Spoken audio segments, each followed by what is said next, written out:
Before you say a single word, people have already decided who you are. Not after your resume, not after your intentions, not after your explanations. In seconds. From how you stand, how you dress, how you look at the room. And once that judgment is made, everything else adjusts around it. This is hard to accept, especially if you believe the world rewards effort, fairness, and good intentions. It doesn't. The world is not a garden of joy. It's not gentle. It's not built to be fair. It responds to clear signals, strength, stability, presence.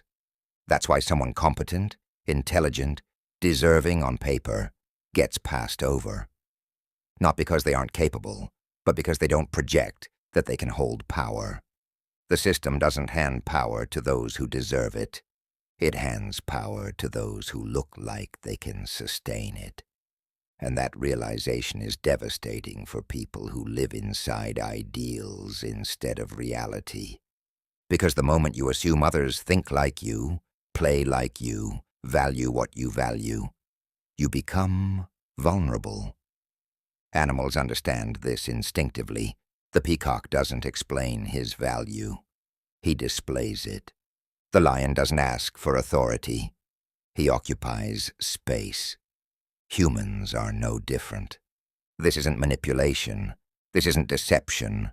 This is primal psychology. And if you don't understand that power is a game of appearances, you will keep losing to people who do. Most men are raised with a dangerous idea. Be good, work hard, follow the rules, and things will work out. That belief collapses the moment you enter the real hierarchy, because hierarchies don't run on intentions, they run on perception. You can be competent and still invisible. You can be ethical and still ignored. You can be intelligent and still passed over. Why? Because competence without presence doesn't register. Presence is not arrogance. It's not loudness. It's not aggression. Presence is coherence between how you appear, how you move, how you speak, and how little you need to explain yourself. This is where most men fail. They think being right is enough. They think being good is enough. They think being skilled is enough. It isn't. Robert Greene captured this perfectly when he wrote, "Never let people know what you are thinking." That sentence is not about deception. It's about power. What Greene is saying is simple. The moment people fully understand you, they begin to position themselves against you. When your intentions are exposed, your leverage disappears. When your direction is obvious, resistance forms. In practical terms, this is what it looks like. You explain too much at work. You outline your plans. You justify your decisions. And suddenly, you're no longer leading. You're negotiating your own authority. People start weighing you, judging you, comparing you, not because they're evil, but because that's how humans operate in hierarchies. When you don't understand this, you think clarity will save you. You think transparency will protect you. It doesn't. It neutralizes you. The men who rise don't do so because they are more moral. They rise because they understand signaling. Niccolo Machiavelli put it bluntly centuries ago. Everyone sees what you appear to be. Few experience what you really are. That's not cynicism. That's observation. What Machiavelli is pointing to is that power operates on the surface first, not on depth, not on intention, on appearance. If you reject that reality, you don't become noble. You become irrelevant. And this is where idealism breaks men. They believe the system should reward merit automatically. They believe recognition is owed. It isn't. The system doesn't ask, who deserves this? It asks, who can hold this without breaking? And the answer is almost always the one who looks like they already belong there. Think about leadership transitions. When a leader disappears, the next in line is not always the most competent. It's the one who projects stability. Someone calm under pressure, someone composed, someone others instinctively follow. If you look uncertain, fragmented, or soft, you are eliminated before the conversation even begins. Not consciously, instinctively. This is biology layered with psychology, and if that makes you uncomfortable, good. Because discomfort is where illusions die. One of the most destructive mistakes men make is projecting their inner values outward. They assume others operate by the same rules. They assume fairness is shared. They assume goodwill is universal. It isn't. When you project your ideals onto a world that doesn't share them, you expose yourself. You over-explain. You overgive. You overtrust. And then you're shocked when others maneuver around you. This isn't betrayal. It's reality. Sun Tzu understood this long before modern psychology existed. He wrote, "All warfare is based on deception." Again, this isn't about lying. It's about control of perception. Sun Tzu is saying that whoever controls the narrative, the image, the signal, controls the outcome. If you don't manage how you are perceived, others will do it for you, and they will not do it in your favor. This is why appearance matters. Not aesthetic vanity, not fashion for approval, but alignment. How you dress signals order or chaos. How you speak signals confidence or need. How you move signals control or anxiety. A man who doesn't take care of his appearance, regardless of his skill, sends a message. I am not prepared to lead. The system listens to that message, and once sent, it's difficult to reverse. This is not cruelty. This is pattern recognition. Power is not given to those who ask for it nicely. It's given to those who already look like they have it. That's why primal psychology matters. It strips away comforting myths and replaces them with operational truth. If you want to move forward, you don't need to become someone else. You need to stop sabotaging yourself by ignoring how power actually works. In the next section, we're going to break down how appearances are formed, how signals are read, and why most men unknowingly communicate weakness, even when they mean well. And once you see it, you won't be able to unsee it. Most men don't realize they are communicating weakness long before they ever speak. They think weakness is saying the wrong thing. It isn't. Weakness is how much you reveal, how fast you react, and how badly you want to be understood.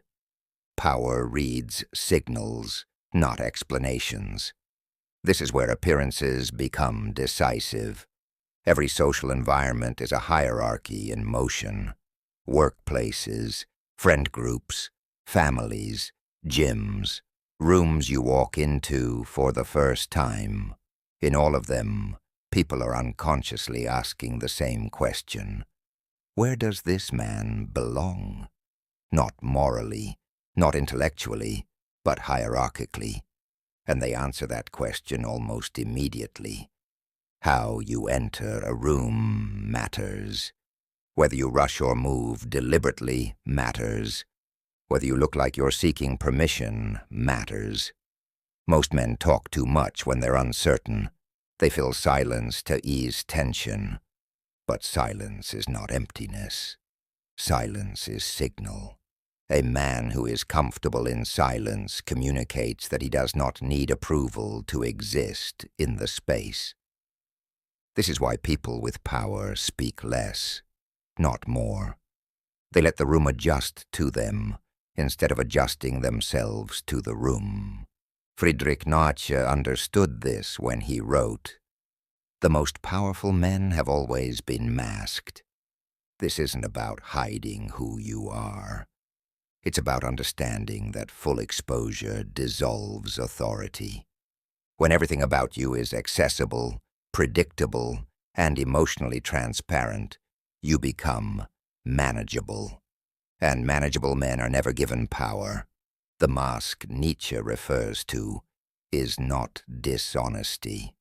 It's restraint. It's the discipline to not reveal everything you feel, think, or intend. When you lack this restraint, you leak information. You signal insecurity without realizing it.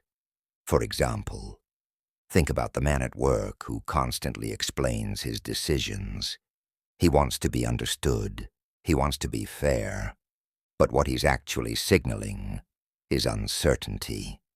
Contrast that with the man who gives clear direction, minimal justification, and calm execution. Even if both are equally competent, the second is perceived as superior, not because he is better, but because he looks like someone who cannot be easily pushed. This is the difference between being capable and appearing capable. The system does not test you deeply before judging you. It judges first and tests later. That's why appearance comes before proof.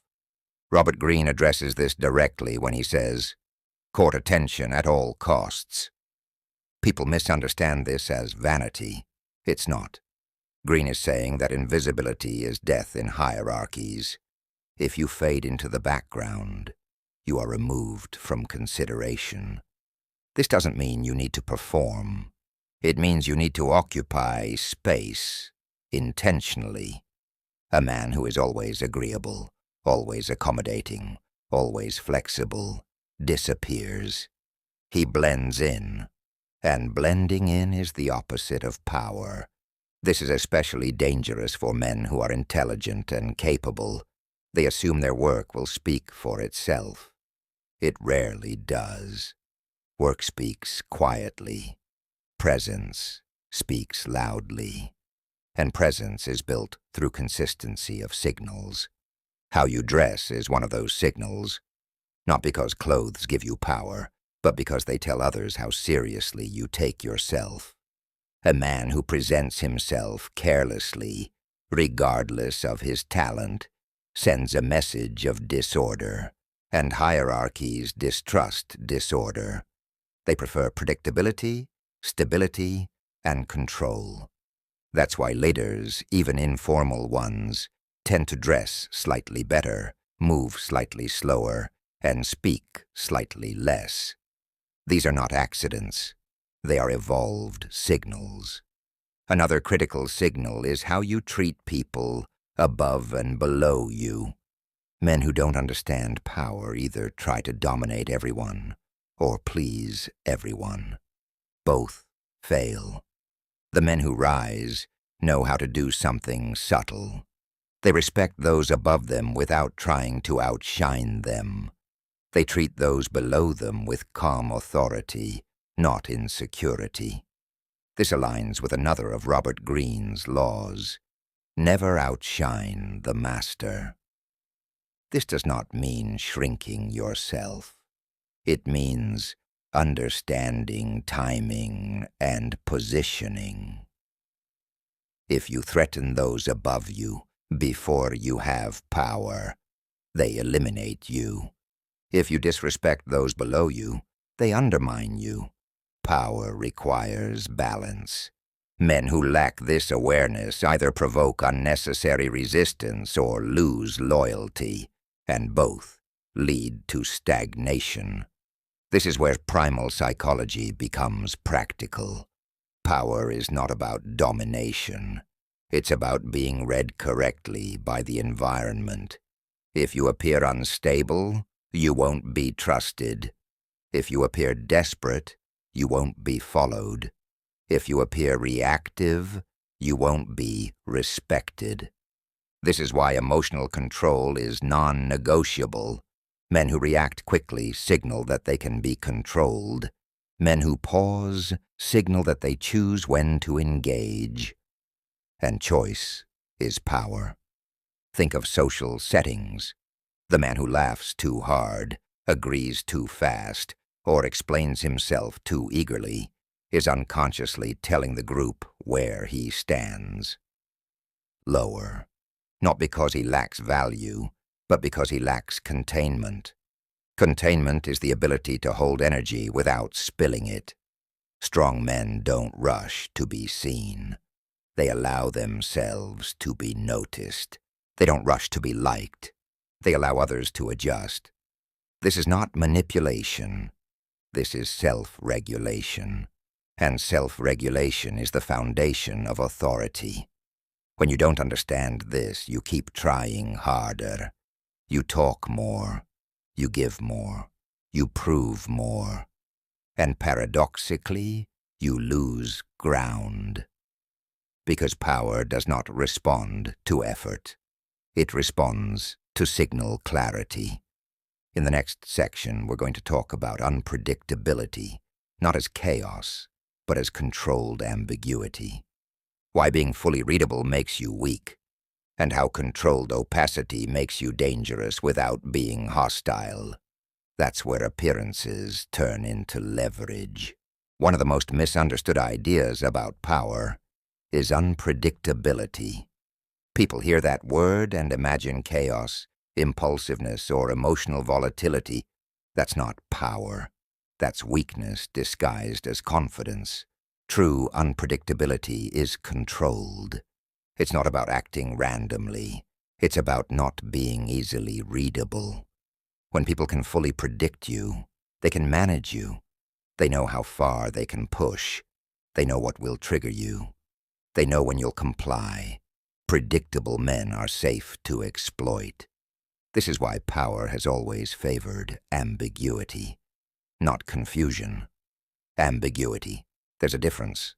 Ambiguity means people cannot be sure how you will respond, even if they think they know you. That uncertainty creates caution, and caution is one of the purest forms of respect. Robert Greene explains this clearly when he writes, "Keep others in suspended terror, cultivate an air of unpredictability." This line is often misread. It does not mean frightening people. It means never allowing others to feel fully comfortable controlling you. When people are too comfortable around you, they stop respecting boundaries. They interrupt you. They dismiss you. They test you. But when your reactions are measured, restrained, and slightly opaque, people pause. They choose their words more carefully. They think before acting. That pause is power. What Greene is pointing to is this. Predictability removes friction, and friction is what keeps others in check. When you don't understand this, you make yourself transparent. You reveal how you feel immediately. You react the same way every time. You show exactly what affects you. That honesty feels virtuous. But in hierarchies, it is dangerous. Because once people know what moves you, they can move you. Sun Tzu addressed this centuries ago when he wrote, "Let your plans be dark and impenetrable as night, and when you move, fall like a thunderbolt." Again, this is not about deception. It's about timing and concealment. Sun Tzu is saying that clarity of intention should exist internally, not externally. When others don't know your next move, they hesitate, and hesitation shifts power. Think about negotiations. The person who reveals their bottom line early loses leverage, not because the other side is evil, but because the information removes uncertainty. Once uncertainty disappears, pressure increases. The same dynamic exists socially. When people know exactly what you want, how you feel, and how you'll react, they stop adjusting to you. They expect you to adjust to them.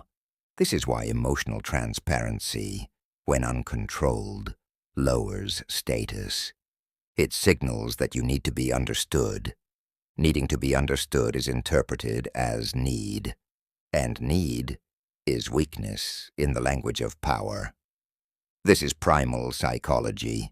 At a biological level, humans are wired to test limits. We push gently at first, then harder. If nothing resists, we keep going. But when resistance is ambiguous, we slow down. That's what controlled unpredictability creates.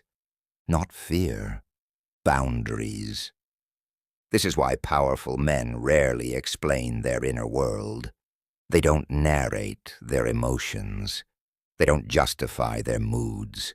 They don't reveal every intention, not because they are hiding something, but because they understand exposure erodes authority. Friedrich Nietzsche touched this same idea when he wrote, "Everything profound loves a mask. The mask is not a lie. The mask is protection. It prevents premature access." When you remove all masks, you don't become authentic. You become vulnerable. And vulnerability, outside of intimate contexts, is not rewarded. This is where many men sabotage themselves. They confuse openness with strength. They think showing everything makes them trustworthy. In reality, it makes them easy to categorize. And once categorized, you're controlled. Think of social environments. The man whose reactions are immediate and emotional becomes predictable. The group learns how to provoke him, calm him, or dismiss him. But the man who responds selectively becomes harder to place. Is he amused or unimpressed? Is he calm or detached? Is he considering or indifferent? That uncertainty keeps others attentive. They adjust to him.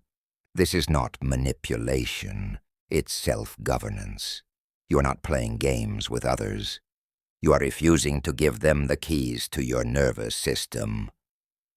This is critical, because the man who cannot control his reactions will never control a situation. This is why unpredictability must be rooted in discipline, not impulsiveness. Unpredictability without control is instability. Controlled unpredictability is authority. When you don't understand this, you think power comes from dominance. It doesn't. Dominance invites challenge. Ambiguity discourages it. People don't challenge what they don't fully understand. This is why men with real power appear calm, reserved, and unreadable. Not because they are empty, but because they are contained. Containment is the ability to hold intention without displaying it. This is what keeps your leverage intact. In the next section, we'll bring all of this together. How appearances, signaling, restraint, and ambiguity form a single system, and how once you understand that system, you stop chasing power and start attracting it.